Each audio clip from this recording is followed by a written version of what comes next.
मैं बताना चाहती हूँ इस इम्पोर्टेंट हुकूमत को, वो तुम कब तक भागोगे? वो लोग, तुम कितने बेशर्म हो कि बातें करके अपने लफ्जों पे तुम वापस जाते हो। क्या ख्वाजा आसिफ, क्या मरियम औरंगजेब, क्या मरियम नवाज, एहसन इकबाल, इन्होंने कहा था कि हम अपनी असेंबलियां तहलील कर दें, ये इलेक्शन करवाएंगे। अब भाग क्यों गए हो? कराओ ना इलेक्शन।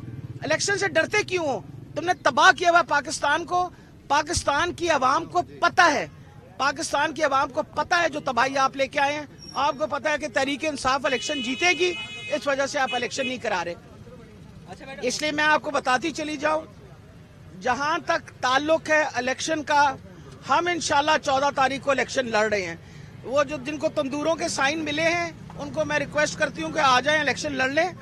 आपको बता देंगे दूध का दूध और पानी का पानी होगा। जहां तक जुल्म और जाति का ताल्लुक है, कितने अफसोस की बात है कि मुराद सईद को यानी बाकायदा कत्ल की धमकियां दी जा रही हैं।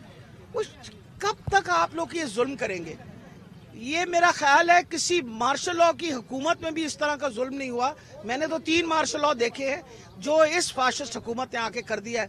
हम इसके खिलाफ सख्त एहतजाज करते हैं और ये मैं बताती चली जाऊं, आवाम की आवाज आप बंद नहीं कर सकते।